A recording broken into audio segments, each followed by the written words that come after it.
మిత్రులందరికీ జై భీమ్. నేను మీ శ్రవణ్ కుమార్.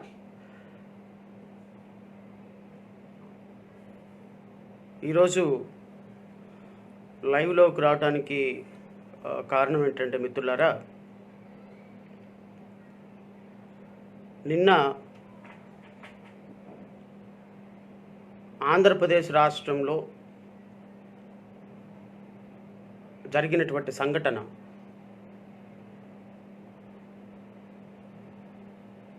దేశ చరిత్రలోనే ఒక చీకటి రోజుగా మిగిలిపోయినటువంటి రోజు. నిజంగా ఈరోజు నీతో నా గుండె రగిలిపోతుంది. 2020వ సంవత్సరంలో కూడా భారతదేశంలో స్వతంత్రం వచ్చి 73 సంవత్సరాల తర్వాత ఒక వ్యక్తిని అమానుషంగా, అన్యాయంగా భారతదేశంలోనే చాలా గొప్పగా పూజించబడి గౌరవించబడేటువంటి వైద్య వృత్తిలో ఉన్నటువంటి ఒక వ్యక్తిని బంధించే విషయంలోనూ, అతన్ని నిలువరించే విషయంలోనూ కర్కశంగా ప్రవర్తించినటువంటి ఈ పోలీసుల చర్యని ఖండిస్తున్నామనేటువంటి ఒక చిన్న పదంతో చెప్పడానికి వీల్లేదు.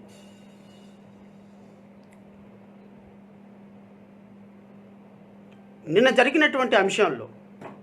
జరిగినటువంటి సంఘటనలో ఎవరెవరు బాధ్యులు, దానికి ఎవరు ఇలాంటి విషయాలు జరిగినప్పుడు స్పందించకపోవటం, ఖండించకపోవటం కూడా ఈ ఇన్సిడెంట్ని సపోర్ట్ చేసినట్టే.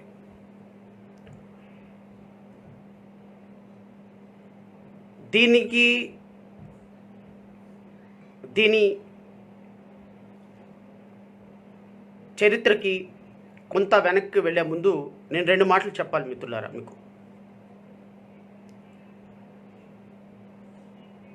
నిన్న జరిగినటువంటి incident, if I remember right, April నెలలో ఈ డాక్టర్ గారు ఎవరైతే ఉన్నారో మాస్కులు లేవని తను పనిచేస్తున్నటువంటి హాస్పిటల్లో, మీరు ఒకసారి గుర్తుపెట్టుకోవాలి, 2020 ఏప్రిల్ నెల వరకు ఈ డాక్టర్ గారు జాబ్లో ఉన్నారు. 2020 ఏప్రిల్ నెల వరకు, టిల్ సస్పెన్షన్ వరకు కూడా నిన్న అవమానించబడిన డాక్టర్ గారు జాబ్లో ఉన్నారు. దీని గురించి ఒక 5 నిమిషాల తర్వాత నేను మాట్లాడతా. ప్రస్తుతానికి అసలు దీని జరిగిన నేపథ్యం ఏంటో తెలుసుకుందాం మనం. విజయసాయిరెడ్డి విశాఖపట్నం ఎంపీ, మినిస్టర్, ఎమ్మెల్యేలు వీళ్ళందరూ N95 మార్క్స్ పెట్టుకొని పర్యటనలు చేస్తున్నప్పుడు ఈ మాస్కులు డాక్టర్స్కి మాత్రం సప్లై చేయాలని చెప్పి వరల్డ్ హెల్త్ ఆర్గనైజేషన్ ప్రొవైడ్ చేసి, సెంట్రల్ గవర్నమెంట్ ప్రొవైడ్ చేస్తే అవి మాకివ్వకుండా మీరు పెట్టుకొని ప్రెస్ మీట్లు పెట్టుకొని ప్రజాప్రతినిధులందరూ కూడా ఈ మాస్కులు పెట్టుకొని తిరుగుతున్నారు. ఈ మాస్కులు మాకు కూడా ప్రొవైడ్ చేయండి. అనస్థీషియా డాక్టర్గా పేషెంట్స్ని చాలా దగ్గరగా చూడాల్సిన పరిస్థితి ఉంది, కాబట్టి మాకు ఈ మాస్కులు సప్లై చేయకుండా ఒక మాస్క్ని 15 రోజులు వాడమంటున్నారు అని కొంత ఆవేదన పూరితమైనటువంటి మాటలతో ఈ డాక్టర్ చెప్పాడు. డాక్టర్ గారు చెప్పిన మాటలు, ఇచ్చిన సజెషన్స్ కాస్త ఎక్కువ మోతాదులో ఉండుండొచ్చు. Of course I too agree. Instead of telling to media, he is supposed to inform to his higher officials. Of course it may be wrong on part of him, so I to accept it. కానీ చెప్పినటువంటి విధానం, చెప్పినటువంటి ఎవరితో చెప్పాడు? Purpose of telling ఆ constructive suggestions, he made a certain constructive suggestions. ఆ constructive సజెషన్స్ని, ఇంటెన్షన్ని తీసుకోవాలి తప్ప సో చెప్పిన దానికి రాజకీయ రంగు పులిమేసి సోకాల్డ్ వైసీపీ నాయకులు అందరూ కూడా of course he may be taken of from the job. So ఆ చెప్పిన విధానం నచ్చక అతన్ని ఉద్యోగంలో నుంచి తీసేశారు, సస్పెండ్ చేశారు. సస్పెన్షన్కి without giving any show cause notice and without calling for any explanation he was being suspended from the job. That is a different issue because గవర్నమెంట్కి ఒక మాట అగ్నెస్ట్గా మాట్లాడినప్పుడు the government is having every authority to suspend him. For that I don't have any issues because ఆయన suspension లీగల్గా ఉందా ఇల్లీగల్గా ఉందా అది రేపు పొద్దున హైకోర్టుకు వెళ్తారు, హైకోర్టులో తేల్చుకుంటారు. That is a different issue. కానీ సోదరులారా, నేను ఈరోజు ఇంత ఆవేదన పడటానికి ఒక కారణం ఏంటి అంటే, ఇంత ఆక్రోశం వెళ్ళబుచ్చడానికి కారణం ఏంటి అంటే, నా మనసులో ఉన్న బాధ అంతా కూడా మీతో పంచుకోవడానికి కారణం ఏంటంటే నిన్న జరిగిన incident. It's paining me a lot, really it's paining me a lot. నిన్న జరిగినటువంటి ఇన్సిడెంటు ఒక వ్యక్తిని ఆయన పోలీసులతో దురుసుగా ప్రవర్తించి ఉండొచ్చు as per allegation of the police. దాని గురించి నేను ఒక 5 నిమిషాల తర్వాత చెప్తా. ఏ సందర్భంలో అక్కడికి వెళ్ళాడు, దేనికోసం అక్కడికి వెళ్ళాడు, అతను ఏ విధంగా ప్రవర్తించాడు, ఏ విధంగా పోలీసుల చేతుల్లో మొబైల్ లాక్కొని పడేశాడు, ఏ విధంగా అక్కడ ప్యానిక్ సిచ్యువేషన్ క్రియేట్ చేశారు అనే దాని మీద ఎవ్వరికీ క్లారిటీ లేదు. అఫ్కోర్స్ పోలీసులు చెప్పేటువంటి విధానం తప్ప మనకి ఆయన క్రియేట్ చేసిన విధానం కానీ, ఆయన రోడ్ల మీద లారీలు ఆపి అందరినీ భయభ్రాంతులకు గురి చేసిన విధానం కానీ అది పోలీసులు చెప్తే తప్ప దానికి ప్రూఫ్ అయితే ఏం లేదు. అయితే సోదరులారా, ఒక వ్యక్తి భారతదేశంలోనే doctor profession is a noble profession. డాక్టర్లందరూ మీరు కూడా వినాలి. ఎందుకంటే ఈరోజు ఏ డాక్టర్ కూడా దీన్ని కండెమ్ చేసిన పరిస్థితి లేదు. ఏ డాక్టర్, ఈవెన్ డాక్టర్ సంఘాలు కానీ మెడికల్ ఆర్గనైజేషన్స్ కానీ ఎవ్వరూ కూడా దీన్ని పూర్తిగా ఖండించిన దాఖలాలు నాకు ఫేస్బుక్లో కానీ లేకపోతే సోషల్ మీడియాలో కానీ పేపర్లో కానీ కనిపించలేదు. సో నేను డాక్టర్స్కి విన్నపం చేస్తున్నాను. ఎందుకంటే ఖండించాలా అని వద్దా అనేది నేను ఇక్కడ కూర్చొని చెప్పను మీకు. It is your wisdom. You people have to decide your self ఇది ఖండించాలా వద్దా అనే అంశాల పట్ల. కానీ నేను మీకు ఒక అపీల్ చేస్తున్నాను డాక్టర్స్ అందరికీ కూడా. డాక్టర్స్ అందరూ మీరు విఘ్నులు. కొన్ని సంవత్సరాల పాటు రోజుకి 18 గంటలు కష్టపడితే కానీ ఒక డాక్టర్ వృత్తిలోకి రారు. కొన్ని కోట్ల రూపాయలు ఖర్చు పెడితే కానీ డాక్టర్స్గా ఈరోజు సమాజంలో ఒక గౌరవప్రదమైన వృత్తిలో లేరు. ఇలాంటి డాక్టర్స్ మీరు ఒక చిన్న తప్పు చేస్తే, ఒక చిన్న ఇబ్బందికరమైన ఇన్సిడెంట్ ఏదైనా చేస్తే, లేకపోతే మీ వాయిస్ రేజ్ చేసి ఒక వ్యక్తి మీద, ఒక ప్రభుత్వం మీద, ఒక అథారిటీ మీద మీరు మాట్లాడితే ఈ విధమైనటువంటి ట్రీట్మెంట్ ఇస్తారా? ఒక వ్యక్తిని రోడ్డు మీద కట్టేసి చొక్కా లేకుండా అతన్ని ఊరేగించినంత పనిచేసి కొన్ని వేల మంది జనం చూస్తుంటే దౌర్భాగ్యంగా ఒక పశువు కంటే హీనంగా ఒక ఆటోలో తరలించినటువంటి ఈ పోలీసు వ్యవస్థని, ఈ ప్రభుత్వాన్ని మీరు ప్రశ్నించకూడదా? ప్రశ్నించలేరా? ప్రశ్నించడానికి మీ దగ్గర వర్డ్స్ లేవా? ప్రశ్నించడానికి మీ దగ్గర గట్స్ లేవా? మీ తోటి డాక్టర్కి ఒక దౌర్భాగ్యమైన ఇబ్బందికరమైనటువంటి పరిస్థితి జరిగితే కనీసం ఒక పశువు కంటే హీనంగా కూడా ఈ ప్రభుత్వం, పోలీసులు అతని పట్ల బిహేవ్ చేస్తే ఈ దేశంలో అత్యున్నతంగా గౌరవించబడే నోబెల్ ప్రొఫెషన్లో ఉన్న మీ డాక్టర్స్ ఎందుకు అతని పక్క నిలబడటం లేకపోతున్నారు? నేను అంటున్నాను, ఒక డాక్టర్ కాదు మిత్రులారా, దేశంలో ఉన్న ప్రతి ఒక్క డాక్టర్ ఈరోజు అతని పక్క సుధాకర్ గారి పట్ల నిలబడాల్సిన పరిస్థితి ఉంది. అఫ్కోర్స్ అతనికి కొన్ని ఇబ్బందికరమైన పరిస్థితులు ఉండొచ్చు. అఫ్కోర్స్ తన మెంటల్ కండిషన్ పోలీసులు చెప్పిన విధంగా కొంత అబ్నార్మల్గా ఉండొచ్చు. But that doesn't mean the person who is suffering mental illness shall not be treated like this. This is not the way to behave towards a person who is suffering mentally if it is right, if the allegation is sustainable. Doctors, I appeal to all the doctor community on behalf of Sudhakar garu, please stand back on him. This is the time, because ఈ దేశంలో doctor వృత్తి కంటే చాలా గొప్ప వృత్తి ఇంతకంటే బహుశా లేదు. ఎందుకంటే కరోనా టైంలో దేవుడు ఉన్నాడో లేదో మనకు తెలియదు, కానీ దేవుళ్ళ కంటే ఎక్కువగా డాక్టర్స్ ఈరోజు దేవుళ్ళు ఉన్నారా లేరా, ఎవరెవరు ప్రాణాలు రక్షిస్తారనేది మనకు తెలియదు. కానీ నిజమైనటువంటి దేవుళ్ళు డాక్టర్సే. ఈరోజు ప్రపంచాన్ని కాపాడుతుంది డాక్టర్సే నిజమైన దేవుళ్ళు. ఒక వ్యక్తికి ప్రాణం పోయగలిగినటువంటి గొప్ప దేవుడు తర్వాత మరొక దేవుడు డాక్టరే. ప్రాణం పోయగలిగినటువంటి సామర్థ్యం ఉన్నది ఒక్క డాక్టర్కి మాత్రమే. దయచేసి గుర్తుపెట్టుకోండి. డాక్టర్స్ అందరూ మీ తోటి సహోదరుడికి జరిగినటువంటి అన్యాయం మీద గళం విప్పాల్సిన పరిస్థితి ఉంది. 2, పోలీసులు వ్యవహరించినటువంటి తీరు. సోదరులారా, doctor Sudhakar is belong to a Dalit. మీ అందరికీ తెలుసు. ఒక దళితుడు పట్ల, ఒక డాక్టర్ పట్ల, ఫర్గెట్ అబౌట్ దళిత్, అతను దళితుడా లేకపోతే ఇంకొక అగ్రవర్ణాల వాడా లేకపోతే ఇంకొక సామాజికంగా వెనకబడిన కమ్యూనిటీకి సంబంధించిన వాడా పక్కన పెడదాం కాసేపు. ఒక డాక్టర్గా ఒక నోబెల్ ప్రొఫెషన్లో ఏప్రిల్ నెల చివరి వరకు, ఏప్రిల్ నెల వరకు ఆయన డాక్టర్గా పనిచేశాడు. 25 సంవత్సరాల వ్యాలిడ్ సర్వీసెస్ ఈ సమాజానికి డాక్టర్స్గా ఆయన అందించాడు. మీరు ఒకటి గుర్తుపెట్టుకోండి, mister Meena, the commissioner of Visakhapatnam, I'm questioning you directly because you made a certain wrong statements towards Sudhakar. Because ఇతను సైకో డిసీజ్ తోటి బాధపడుతున్నాడు, సైక్రాటిస్ట్ రిక్వైర్మెంట్ ఉందని నిన్న ఒక మెడికల్ రికార్డు మీరు రిలీజ్ చేశారు, మీరు ఒక స్టేట్మెంట్ రిలీజ్ చేశారు. నేను స్ట్రైట్ వే మిమ్మల్ని ఒక క్వశ్చన్ అడుగుతున్నాను. ఏప్రిల్ నెలలో 2020 వరకు పనిచేసినటువంటి, అద్భుతంగా సర్వీస్లో పనిచేసినటువంటి ఒక వ్యక్తి all of sudden, is it possible, ఎవరైతే డాక్టర్స్ ఈ సర్టిఫికెట్ ఇష్యూ చేశారో ఆ డాక్టర్ని కూడా నేను క్వశ్చన్ చేస్తున్నాను, is it possible for a human being, is it possible for a man, for any person who become illness are mental illness all of sudden, ఈ రోజుకి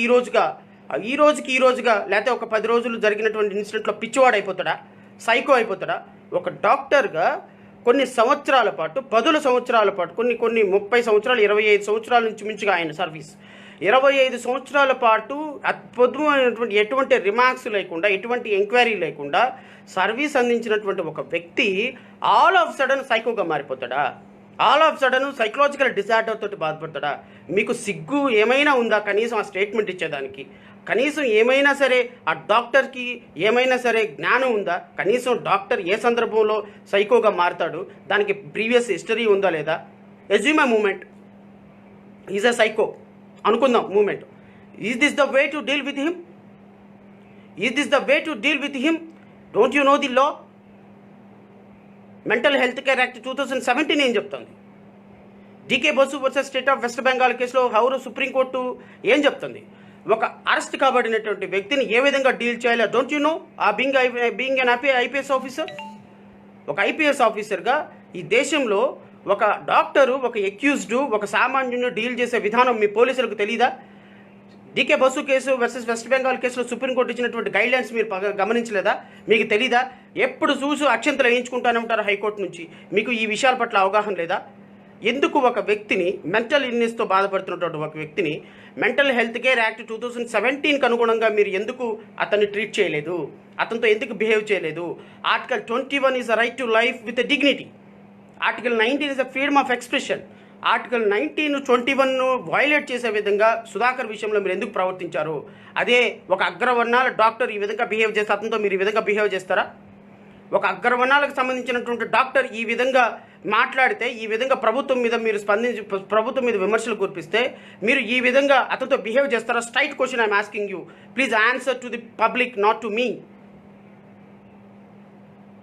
ఈ విధంగా ఒక దళిత డాక్టర్ మీద, 30 సంవత్సరాల పాటు సర్వీసెస్ అందించినటువంటి ఒక డాక్టర్ మీద ఒక సైకో అనేటువంటి ఒక ముద్ర వేసి, తాగి రోడ్డు మీద తిరుగుతున్నాడు, ప్రజల్ని భయభ్రాంతులకు గురి చేస్తున్నాడు, పోలీసుల మీద తిరగబడ్డాడు, లారీలు ఆపి వాళ్ళని భయభ్రాంతులకు గురి చేస్తున్నాడని కొన్ని నెపాలు వేసి ఈరోజు అతన్ని అమానుషంగా చేతులు వెనక్కి కట్టి, చేతులకి సంకెళ్ళు వేసినట్టుగా తాళ్లతోటి బంధించి రోడ్డు మీద డిస్ప్లే చేసి, ఒక నిందితుడిని, ఒక మటరిస్టుని డిస్ప్లే చేసి అతన్ని నలుగురు కాళ్ళు చేతులు పట్టుకొని దారుణంగా ఈడ్చుకొని వెళ్తుంటే ఎవరికి చెప్పుకోలేదు? ప్రజాస్వామ్య దేశమా? రాచరికంలో బ్రతుకుతున్నామా? ఈ దేశంలో పోలీసు వ్యవస్థ ఈ విధంగా డాక్టర్ పట్ల బిహేవ్ చేస్తే మీరు ఒక సామాన్యుడి పట్ల, ఒక కూలీ అన్న పట్ల, లేకపోతే ఒక సామాన్యుడి పట్ల, ఒక లా తెలియని ఒక వ్యక్తి పట్ల మీరు ఏ విధంగా బిహేవ్ చేస్తారు? ఈ ఒక్క ఇన్సిడెంట్ చెప్తుంది. ఈ రాష్ట్రంలో రాజ్యాంగం అమల్లో ఉందా? ఈ రాష్ట్రంలో ప్రజాస్వామ్యం అమల్లో ఉందా? ప్రశ్నించే గొంతులు ఏమైపోయినాయి? దళిత పులులు, కాగితపు పులులందరూ ఏమైపోయారు? కోరలు పీకేసిన తాసుపాములని ఏమైపోయినాయి? దళిత తాసుపాములని ఏమైపోయినాయి? ప్రభుత్వం వేసే బిస్కెట్ల కోసం మొరగకుండా ఇళ్లలో కూర్చొని టీవీలు చూసుకుంటున్నారు దళిత పులులు, దళిత తాసుపాములు అందరూ కూడా. సిగ్గుండాలి మీకు. ప్రభుత్వంలో ఉన్న దళిత నాయకులందరూ కనీసం ఒక్కడు కూడా స్పందించకపోవటం సిగ్గుండాలి మీకు. ప్రభుత్వంలో కూర్చొని ప్రభుత్వంలో వాళ్ళు వేసే బిస్కెట్ల కోసం మొరగకుండా కూర్చొని ఈరోజు ఒక డాక్టర్కి, as assume a moment, a doctor is behaved inhumanly towards the public. Is this the way to deal with him? ఒక వ్యక్తి పట్ల ఈ విధంగా, ఒక డాక్టర్ పట్ల ఈ విధంగా బిహేవ్ చేస్తారా? పోలీసులు ఈ విధంగా బిహేవ్ చేస్తారా? కనీసం ఖండించారా నాయకులందరూ? బాబాసాహెబ్ అంబేద్కర్ పుట్టినరోజుకి నాయకుల పక్కన నుంచొని ఫోటోలు తీయించుకోవడానికి ఎగబడతారే మీరంతా? ఏమైపోయారయ్యా మీరు ఫోటోలు తీయించుకొని ఎగబడే వాళ్ళంతా? ఈరోజు ప్రభుత్వంలో ఉన్న ఎస్సీ ఎస్టీ నాయకులందరూ కూడా ఏమైపోయారు? గొంతులు పెగలటం లేదే, గొంతులో నుంచి మాట బయటికి రావటం లేదే మీ అందరూ కూడా. ఎందుకంటే ఎవడైనా మాట్లాడితే, ఎవడైనా ఖండిస్తే, పోలీసులు అమానుష చర్యను ఖండిస్తే జగన్మోహన్ రెడ్డి కోపం వస్తుంది. జగన్మోహన్ రెడ్డి ప్రభుత్వంలో మీరు మాకు వ్యతిరేకంగా ఎందుకు మాట్లాడతారని మీకు ఇచ్చేటువంటి ఆ బిస్కెట్ ఇవ్వడు. సో బిస్కెట్ లేకపోతే మరి రోజు గడవదు కదా మీకు. బిస్కెట్ల కోసం ఆశపడి మొరగటాన్ని మానేశారు కదా మీరు. సో మొరగటం మానేసిన వాళ్ళు మీరందరూ కూడా ఇంకా మొరగటానికి ఎలక్షన్స్ దగ్గరలో లేవు కాబట్టి, రావాలి కావాలి అని ఇంకొక 4 సంవత్సరాల తర్వాత పాట పాడాలి కాబట్టి ఈ పాట పాడటం కోసం మీ యొక్క వాయిస్ని రిజర్వ్ చేసి పెట్టుకోండి. ఈ వాయిస్ని రిజర్వ్ చేసి పెట్టుకోండి. ఒక డాక్టర్కి, దళిత డాక్టర్కి అన్యాయం జరిగితే రోడ్డు మీద కుక్కలాగా అమానుషంగా ఒక వ్యక్తి పట్ల బిహేవ్ చేస్తే 25 సంవత్సరాల నుంచి 30 సంవత్సరాలు సర్వీస్ అందించినటువంటి ఒక డాక్టరుని ఆ విధంగా సైకో అని ఒక ముద్ర వేస్తే గొంతులు పెగలిన దళిత నాయకులారా, కోరలు లేని తాచుపాములారా, కాగితం పులులారా, మీరందరూ కూడా గుడ్డు గుర్రానికి వెళ్ళి పళ్ళుదామండి. మీరందరూ కూడా ఈ రోజున ఒక డాక్టర్కి అన్యాయం జరిగితే, ఒక లాయర్కి అన్యాయం జరిగితే, ఒక సామాన్యుడికి అన్యాయం జరిగితే గళం విప్పలేని గళాలు బాబాసాహెబ్ అంబేద్కర్ ఇచ్చిన రాజ్యాంగం ప్రకారం బాబాసాహెబ్ పుట్టినరోజుకి వచ్చి మాత్రం దండలేయటానికి మాత్రం చాలా అద్భుతంగా లెగుస్తాయి. లక్షలు ఖర్చు చేసి రాజకీయ నాయకులందరికీ పిలిచి బూర్జువా పార్టీలందరికీ కలిపి మీరు దండలేయటానికి మాత్రం బాగా ఉపయోగపడతాయి. ఇది మీరు ప్రజలకు ఇచ్చేటువంటి సందేశం, దళిత జాతికి ఇచ్చేటువంటి సందేశం. జాతి మొత్తం ఈరోజు ఏకతాటి మీద నడవాల్సిన సందర్భం ఆసన్నమైంది. మిత్రులారా, మీరందరూ ఈ కళ్ళబొల్లే మాటలు వినేసి ఇలాంటి మాటల కోసం, ఓట్ల కోసం ఓట్లు వేసేసి ఈరోజు వాళ్ళని అధికారంలో కూర్చోబెట్టి ఈరోజు ఎన్ని కార్యక్రమాలు దళితుల మీద జరుగుతున్నాయి. ఈస్ట్ గోదావరిలో రాజేష్ మీద ప్రశ్నించాడని రౌడీ షీట్ ఓపెన్ చేసి పడేశారు. అతన్ని తీసుకెళ్ళి ఒక 4 రోజులు జైల్లో పెట్టారు. ప్రశ్నించాడని, దళితుల భూముల కోసం ప్రశ్నించాడని. నిన్నగాక మొన్న మర్డర్ కేసులో అంతా టీకలక్ష్మికి సంబంధించినటువంటి రేప్ కేసులో కనీసం మాట్లాడలేని సందర్భం. ఈ సందర్భం నిజంగా ఎంత దౌర్భాగ్యకరమైనటువంటి ఇన్సిడెంట్స్ అంటే, ఈరోజు దళితుల భూములు లాక్కుంటున్నా, ఆ భూములు లాక్కొని దళితుల మీద ఎవరైనా మాట్లాడుతున్నా, గ్రామాల్లో ఎవరైనా దళితుల సమస్యల మీద గళమెత్తుతున్నా వాళ్ళ మీద కేసులు పెట్టి ఈరోజు లోపలేసేటువంటి దుర్మార్గపు ప్రభుత్వం. ఈరోజు ఒక డాక్టర్, అత్యున్నతంగా గౌరవించబడేటువంటి ఒక డాక్టరు ఈరోజు దేశం మొత్తం కోడై కూసి, నేషనల్ మీడియా మొత్తం కోడై కూసి సిగ్గులేని ప్రభుత్వం మీద ఎన్ని అబాండాలు, నేషనల్ మీడియాలో న్యూస్ ప్రసారం అవుతున్న కనీసం ఒక్కళ్ళు కూడా స్పందించినటువంటి అంశం. సోదరులారా, దళిత నాయకులారా, దళిత పులులారా, మీరందరూ ఈరోజు అంశాన్ని మీరు ఖండించలేని సందర్భంలో, ఈరోజు నిన్న జరిగినటువంటి ఇన్సిడెంట్ని మీరు ఖండించకపోతే ఈ జాతికి మీరు ఒక రోజుకు సమాధానం చెప్పాల్సి వస్తుంది. గుర్తుపెట్టుకోండి. నిజంగా ఒక వ్యక్తి, ఎస్యూమ్ మూమెంట్, అతను తప్పు చేశాడు అనుకుందాం, అతను తాగి ఉన్నాడే అనుకుందాం. తాగి ఉన్న వ్యక్తితోటి ఒక డాక్టర్గా ఈ దేశానికి, ఈ రాష్ట్రానికి ఎంతో సర్వీస్ అందించిన వ్యక్తిని పట్ల బిహేవ్ చేసే విధానం ఇదా? పైగా దాన్ని మీరు సమర్థించుకుంటూ అతను ఒక సైకో, తాగి ఉన్నాడు అని చెప్పి కొన్ని వీడియోలు రిలీజ్ చేస్తారా, కొన్ని స్టేట్మెంట్లు రిలీజ్ చేస్తారా? కరోనా టైంలో ఈ దేశంలో దేవుడు తర్వాత దేవుడు డాక్టర్లుగా మన ప్రాణాలను రక్షిస్తున్న వాళ్ళ మొరాలిటీ ఏమవుతుందో ఒకసారి ఆలోచించారా? ఒక డాక్టర్ని ఆ విధంగా వ్యవస్థను చేసి రోడ్డు మీద నుంచోబెడితే ఆ న్యూస్ చూసినటువంటి డాక్టర్ మొరాలిటీ ఏమవుతుందో మీరు ఆలోచించారా? ఈరోజు డాక్టర్కి పూలు చల్లండి, డాక్టర్లను పూజించండి, డాక్టర్ హాస్పిటల్స్ మీద పూల వర్షం కురిపిస్తున్నటువంటి కేంద్ర ప్రభుత్వాన్ని ఒక పక్క చేస్తుంటే మీరు డాక్టర్స్ని రోడ్డు మీద ఊరేగిస్తారా? డాక్టర్సు ఈరోజు ప్రజల ప్రాణాలను కాపాడటంలో వాళ్ళ మొరాలిటీని మనం పెంచాలి. వాళ్ళ అత్యున్నతమైన గౌరవం ఇచ్చి వాళ్ళని ఈరోజు చాలా గొప్పగా చూసుకోవాల్సిన సమాజంలో వాళ్ళ మీద ఈరోజు ఈ విధంగా దాడి చేస్తే ఆ వార్త చూస్తున్నటువంటి మిగతా డాక్టర్స్ పరిస్థితి ఏమవుతుందో ఒకసారి ఆలోచించండి. ఆ వార్త చూస్తున్నటువంటి మిగతా డాక్టర్లు ఎంత మొరాలిటీ కోల్పోతారో ఒకసారి ఆలోచించండి.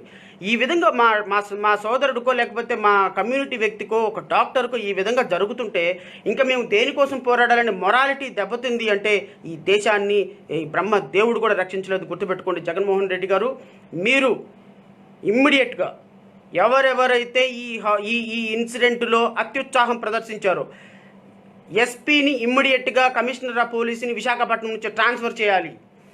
This is the first demand. Visakhapatnam commissioner of police has to be transferred at any cost. మిత్రులారా, ఇది జరిగేంత వరకు ఖచ్చితంగా పోరాటం చేస్తాం. ఎవరెవరైతే డిఎస్పీ స్థాయి అధికారి ఉన్నాడో, ఎస్ఐ స్థాయి అధికారి ఉన్నాడో, కానిస్టేబుల్ స్థాయి ఆఫీస్ ఎవరైతే పర్సన్స్ ఉన్నారో అందరినీ కూడా immediate action they shall be suspended at any cost immediately. And already హైకోర్టులో ప్రజా ప్రయోజన వాద్యం ఫైల్ చేసి ఉన్నాము. నిన్న ఎమర్జెన్సీ పిటిషన్ మూవ్ చేశాము. Probably it's likely to come for hearing tomorrow morning. మేము హై లెవెల్ జ్యుడిషియల్ ఎంక్వైరీ వేసి ఇమ్మీడియట్గా ఎరింగ్ ఇన్వెస్టిగేషన్స్ ఆఫీసర్ మొత్తాన్ని they should be taken of from the job and high level judicial enquiry shall be ordered, time board inquiry shall be ordered, and this ensure that these kind of incidents shall not be repeated at any cost. This is the first and foremost demands from our Dalit community, because it's not a person involved here, it's the entire community feelings are involved in this issue. ఒక జాతి మొత్తం మీ వెనక నిలబడితే 98% మీ వెనక నిలబడితే ఈరోజు మిమ్మల్ని ముఖ్యమంత్రి స్థానం మీద కూర్చోబెడితే మీరు మా ప్రజలకు ఇచ్చేటువంటి బహుమతి ఇది. కొన్ని కుక్కలు మరుగుతున్నాయి ఏమని, మీ ఓట్లేస్తే గెలిచారా అని. మీకు దమ్ము ధైర్యం ఉంటే నిజంగా మీరు మెడమ తిప్పని మాట తప్పని మనుషులు అయితే ఈ మాట మీ నాయకుల చేత చెప్పించమనండి. దళితులందరూ ఓట్లేస్తే మేము గెలిచామా, దళితులందరూ ఓట్లేస్తే మేము గెలిచామా అని చెప్పేసి కొంతమంది మరుగుతున్నారు. అలాంటి వాళ్ళందరూ మీరు మరగటం కాదు, మీ నాయకుల చేత చెప్పించండి అన్నమాట. మీకు దమ్ము ధైర్యం ఉంటే ఒక చిన్న స్టేట్మెంట్ ఇప్పించండి. మీ ఓట్లు మాకు అవసరం లేదయా, మేము మీ ఓట్లతోటి గెలవలేదు, మాకు వేరే వాళ్ళు ఓట్లు వేశారు, మీకు గెలిచామని ఈ మాట మీ గల్లీలో ఉన్న చిన్న నాయకుడు అయినా సరే మీరు స్టేట్మెంట్ ఇప్పించగలిగితే నేను అప్పుడు మిమ్మల్ని శభాషని అప్రిషియేట్ చేస్తాను. ఆ మాట చెప్పే ధైర్యం లేదు మీకు. ఎందుకంటే మీకు మా ఓట్లు కావాలి, మీకు సీట్లు కావాలి, మమ్మల్ని ఎక్కి తొక్కటానికి కావాలి, మీ మోచేతంగా నీళ్లు తాగడానికి మా నాయకులందరూ మీ దగ్గర ఉండాలి. మీరు మాత్రం మమ్మల్ని రోడ్ల మీద ఊరేగిస్తారు, అరెస్టులు చేయిస్తారు, మా భూములని లాక్కుంటారు, మాట్లాడితే మమ్మల్ని బలవంతంగా అక్రమ కేసులు పెట్టేస్తారు. మీ దగ్గర అధికారం ఉంది కాబట్టి మమ్మల్ని అణగదొక్కి తొక్కి పాతాలను తొక్కుతున్నా సిగ్గులేని ఈ జనం కాగిత పులులాగా కోరలేని తాజ్పాములాగా మీ వెనక తిరుగుతూ ఉంటారు మా దళిత నాయకులందరూ కూడా. మీరందరికీ ఒకటే మాట చెప్తాను, ఈ ఇన్సిడెంట్లో డాక్టర్ గారు తప్పు చేశారో తప్పు చేయలేదో, తప్పు చేసిన సందర్భంలో అయినా సరే this is not the way to డూల్ with an accused person.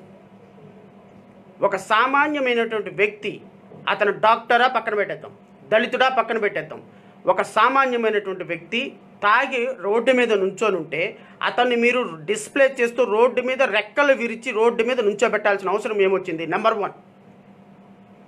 Number 2, అతన్ని 4 కాళ్ళు 2 కాళ్ళు 2 చేతులు 10 మంది పోలీసులను పట్టుకుని ఎత్తి ఆటోలో పడేయాల్సిన అవసరం ఏమొచ్చింది? నెంబర్ 2.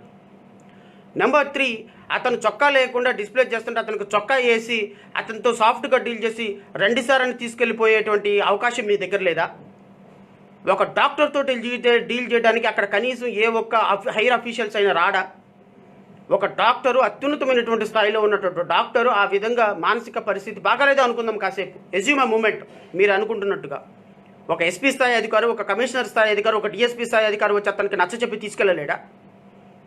25 సంవత్సరాలు అద్భుతంగా ట్రీట్మెంట్ చేసినటువంటి వ్యక్తి ఒక్క రోజులో, ఒక 10 రోజుల్లో, 20 రోజుల్లో సైకోగా మారిపోయి హల్చల్ సృష్టించేస్తాడా? దళితుల పట్ల దళితుడు అనేటువంటి ఒక చిన్న చూపు మీకు.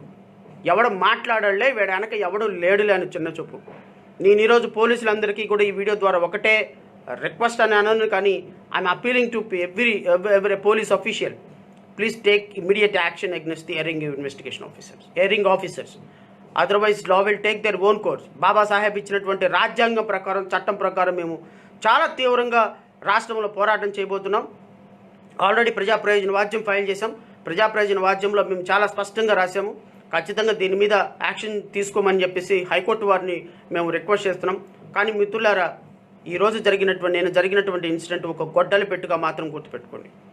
రేపొద్దున ఇదే ఇన్సిడెంట్ ఇంకొక డాక్టర్ కానీ, ఇంకొక అగ్రవర్ణాల వాడు కానీ చేస్తే కనీసం వాడిని టచ్ చేయడానికి కూడా భయపడరు. కానీ చేసింది ఒక దళితుడు కాబట్టి, ఎవడు ఏం పీకలేడు కాబట్టి, ఎవడు ఏం మాట్లాడు కాబట్టి, మనందరం కూడా ఎవడికి వాడు కళ్ళు మూసుకొని ఎవడైనా మాట్లాడితే, నాలంటోడు మాట్లాడితే వాడి మీద రాళ్ళు వేయడానికి రెడీగా ఉంటాం. కాబట్టి వాళ్ళకి ఆ కొమ్ములు వచ్చినాయి, ఆ ప్రభుత్వానికి ఆ కొమ్ములు వచ్చినాయి. దళిత హోమ్ మినిస్టర్ ఏమైపోయినారమ్మా మీరు? దళిత హోమ్ మినిస్టర్ ఏమైపోయినారు? ఇన్సిడెంట్ మీద కొంచెం స్పందించండి. దళిత ఉప ముఖ్యమంత్రి నారాయణ స్వామి ఏమైనారయ్యా? మీరు ఎక్కడున్నారు? గొప్ప మినిస్టర్స్ అందరూ ఎక్కడున్నారు? ఒక దళితుడికి, ఒక డాక్టర్కి అన్యాయం జరిగింది, కొంచెం స్పందించండి. అఫ్కోర్స్ మీకు రిజర్వేషన్స్ మీకు ఉంటాయి, నేను స్పందించమని చెప్పే అధికారం నాకు లేదు. జస్ట్ స్పందించమని మిమ్మల్ని అపీల్ అయితే చేస్తున్నాను. ప్రభుత్వంలో ఉన్న మీరందరూ కూడా ఈ విధంగా జరుగుతుంటే స్పందించకుండా పదవుల కోసం ఉన్నారు అంటే బాబాసాహెబ్ అంబేద్కర్కి మీరు అన్యాయం చేసినట్టు గుర్తుపెట్టుకోండి. బాబాసాహెబ్ అంబేద్కర్ ఇచ్చినటువంటి రిజర్వేషన్స్ని వాడుకొని మీరు పోటీ చేయడానికి అనర్హులు. మీకు రిజర్వేషన్ ఇచ్చినటువంటి బాబాసాహెబ్ అంబేద్కర్ ఆత్మ ఈరోజు ఘోషిస్తుందని చెప్పి అయితే మాత్రం నేను స్పష్టంగా చెప్పగలుగుతా. ఒకటైతే మాత్రం సోదరులారా, ఈరోజు జాతి మొత్తం ఏకం కావాల్సిన సందర్భం. ఈరోజు రాజ్యాధికార సాధన దిశగా మనం ప్రయాణం చేయకపోతే ఇలాంటి ఇన్సిడెంట్ ప్రతిరోజు, ప్రతి నిమిషం జరుగుతూనే ఉంటాయి ఈ రాష్ట్రంలో. ఏ వర్గం, ఏ కులం అనేది పక్కన పెడితే మనిషిని మనిషిగా గౌరవించేటువంటి వ్యవస్థ ఒక ఉన్నతమైనటువంటి చదువులు చదువుకున్న వ్యక్తి పరిపాలించినప్పుడైతే వస్తుంది. అంతే తప్ప నేను చెప్పను. ఇంకా అలాంటి వ్యక్తి కాని వ్యక్తి పరిపాలన జరిగితే రాష్ట్రం ఇలాగే ఉంటుంది. ఉండాలి, ఆచరణలో నిష్పక్షపాతమైనటువంటి ఆచరణ ఉండాలి, ప్రజలు అందరినీ సమానంగా చూసేటువంటి అవకాశం ఉండాలి. ఆడి ఆల్టరం పాఠం అంటారు, అంటే ప్రిన్సిపల్స్ ఆఫ్ న్యాచురల్ జస్టిస్ని పాటించేటువంటి ప్రభుత్వం ఉండాలి. అది Babasaheb Ambedkar ideology. Babasaheb Ambedkar ideology assembly మీద ఎగరాలి అంటే, ఆయన జెండా ఎగరాలంటే భావజాలంతో పనిచేసేటువంటి ప్రభుత్వాలు రావాలి. ప్రతి సామాన్యుడిని, ప్రతి వ్యక్తిని సమానంగా చూసేటువంటి ప్రభుత్వాలు రావాలని కోరుకుంటున్నాం. ఈ ఇన్సిడెంట్ మీద రాజకీయ నాయకులు కానీ, డాక్టర్స్ కానీ, విద్యావేత్తలు కానీ స్పందించాలి. డాక్టర్ని మెంటల్ హెల్త్ కేర్ యాక్ట్ 2017 ప్రకారం ట్రీట్ చేయలేదు. డీకే బసు వర్సెస్ వెస్ట్ బెంగాల్ కేసులో గౌరవ సుప్రీంకోర్టు ఇచ్చినటువంటి తీర్పు అనుగుణంగా ట్రీట్ చేయలేదు. Criminal procedure code and constitution of India ప్రకారం అక్యూజ్డ్ ఉన్నటువంటి రైట్స్కి అనుగుణంగా అతను ట్రీట్ చేయలేదు. అతన్ని ఒక ఈవెన్ ఈ దేశంలో వందల మంది చంపేసినటువంటి కసబను కూడా ఆ విధంగా ట్రీట్ చేయరు. అంతకంటే దౌర్భాగ్యంగా ఒక దళిత డాక్టర్ని ట్రీట్ చేశారు. ఇంతకంటే సిగ్గుచేటు ఈ దళిత జాతికి ఇంకొకటి లేదని అయితే మాత్రం నేను చెప్తున్నాను మిత్రులారా. ఏదేమైపోయినా మేము మాటలకైతే పరిమితం కాము. ఖచ్చితంగా హైకోర్టులో ప్రజా ప్రయోజన వాద్యంలో హీరింగ్లో అయితే నేను చాలా ఫెరోషియస్గా నాకున్నటువంటి బాధ మొత్తాన్ని వ్యక్తపరుస్తాను. హైకోర్టు వారు ఏం నిర్ణయం తీసుకుంటారో చూడాలి. బట్ మిత్రులందరూ మాత్రం కొంచెం దీనికి సహకరించండి. సోషల్ మీడియాలో డాక్టర్ గారు వెనక నిలబడండి. ఈరోజు ఆయన ఆ విధమైనటువంటి పరిస్థితికి రావడానికి వెనుక ఉన్న పరిస్థితులను ఒకసారి అర్థం చేసుకోండి. అంతే తప్ప దీనిలో ఏదో ఒక రాజకీయ రంగులు రుద్దేసేసి ఒక డాక్టర్ జీవితం, ఒక కుటుంబం ఏమైపోతుంది. ఆ కుటుంబంలో ఆయన కుటుంబం ఎంత ఎంత అవమానకరంగా ఫీల్ అవుతారు, వాళ్ళ పిల్లలు ఎంత అవమానకరంగా ఫీల్ అవుతారని ఆలోచించమని అయితే మనవి చేస్తున్నాను. ఈ ప్రభుత్వానికైతే నేను ఒకటే డిమాండ్ చేస్తున్నాను, ఇమ్మీడియట్లీగా డాక్టర్ గారి మీద పెట్టిన 353 కేసు విత్డ్రా చేసుకోవాలి. ఇంటర్న్లో అతని మీద కేసు పెట్టారంట, ఇది ఒక మొబైల్ లాక్కొని మొబైల్ విసిరేసాడని చెప్పేసి అతని మీద కేసు పెట్టారంట. మరి రోడ్ల మీద పశువు కంటే హీనంగా తీసుకెళ్ళిపోతున్న అతన్ని డీల్ చేసినటువంటి పోలీస్ ఆఫీసర్ మీద ఏం కేసులు పెట్టారండి మీరు? ఒక డాక్టర్ని సస్పెండ్ చేస్తారు, ఒక కానిస్టేబుల్ని సస్పెండ్ చేశారు. సిగ్గుందా అసలు మీకు కనీసం? అంత దౌర్భాగ్యకరమైన ఇన్సిడెంట్ జరిగితే ఒక కానిస్టేబుల్ని సస్పెండ్ చేస్తారా? అంత ఇన్సిడెంట్ జరిగితే ఒక చిన్న కానిస్టేబుల్ చిన్న అధికారిని సస్పెండ్ చేసి చేతులు దులుపుకుంటారా? డాక్టర్ మీద మాత్రం 353 కేసు పెట్టారు. ప్రభుత్వ పోలీసుల మీద తిరగబడిన కేసు ఒకటి పెట్టేసేసి మీరు బాధితుడి మీద కేసు పెట్టి ముందుకు నడిపించేటువంటి ప్రభుత్వం, ఆ భగవంతుడే ఈ ఆంధ్రప్రదేశ్ రాష్ట్ర ప్రజలను 4 సంవత్సరాలు కాపాడాలని అయితే మాత్రం కోరుకుంటున్నాను. ఎందుకంటే కావాలి రావాలని పాటలు పాడుకుంటా చాలా అద్భుతంగా అందరూ 99% ఓట్లేసి ఇళ్లలో ఫోటోలు పెట్టుకున్నారు కదా, అనుభవించండి. ఇలాంటివి రాబోయే 4 సంవత్సరాల్లో కొన్ని వందల ఇన్సిడెంట్లు జరుగుతాయి. మీ ఇళ్లలో భూములు లాక్కుంటారు, మీకున్నటువంటి మొత్తం సర్వస్వం లాక్కొని మీకు మాత్రం చక్కగా 3,000 4,000 ముష్టి పడేసినట్టు పడేస్తే ఆ ముష్టితోటి హ్యాపీగా బ్రతకండి. ఇది ఈ రాష్ట్ర ప్రజలు చేసుకున్నటువంటి దౌర్భాగ్యం. రాబోయే 4 సంవత్సరాల్లో ఈ దేశాన్ని, ఈ రాష్ట్రాన్ని ఆ దేవుడే కాపాడాలి. ఏదేమైనప్పటికీ కూడా ఈ జాతికి అన్యాయం జరిగితే మాత్రం మనలాంటి మేధావులు, మనలాంటి కాస్త చదువుకున్న వాళ్ళు, మనలాంటి కాస్త బాబాసాహెబ్ అంబేద్కర్ వల్ల గౌరవప్రదమైన వృత్తిలో ఉండి వచ్చిన వాళ్ళందరూ కూడా గళం ఇప్పాల్సిన సందర్భం ఆసన్నమైందని అయితే నేను మనస్ఫూర్తిగా కోరుకుంటున్నాను. మిత్రులారా, ఏదేమైనా ఇప్పుడు నా బాధను మొత్తాన్ని మీతో వ్యక్తపరుచుకున్నాను. చూద్దాం, law will take their own course. ఖచ్చితంగా నేను న్యాయం జరిగేంత వరకు అయితే నా తరపు నుంచి పోరాటం చేస్తున్నాను. మిత్రులందరికీ నేను నా మాటగా నేను చెప్తున్నాను. ఫైనల్గా పోలీసులు అయితే మాత్రం ఓవర్ యాక్షన్ చేశారు. దానికి సంబంధించి పోలీసుల మీద చట్ట ప్రకారం చర్యలు తీసుకునే విధంగా అన్ని చర్యలు తీసుకుంటాం. ప్రభుత్వమే ఇమ్మీడియట్గా రియాక్ట్ అయ్యి పోలీసుల మీద యాక్షన్ తీసుకుంటే కొంత దళిత జాతిలో ఉన్నటువంటి తీవ్రత తగ్గుతుందని అయితే నేను మనస్ఫూర్తిగా కోరుకుంటున్నాను. ఈరోజుకి ఇంతే మిత్రులారా. Have a nice day. జై భీమ్, జై Bharat. Please subscribe My Andhra, My Pride YouTube channel for latest updates.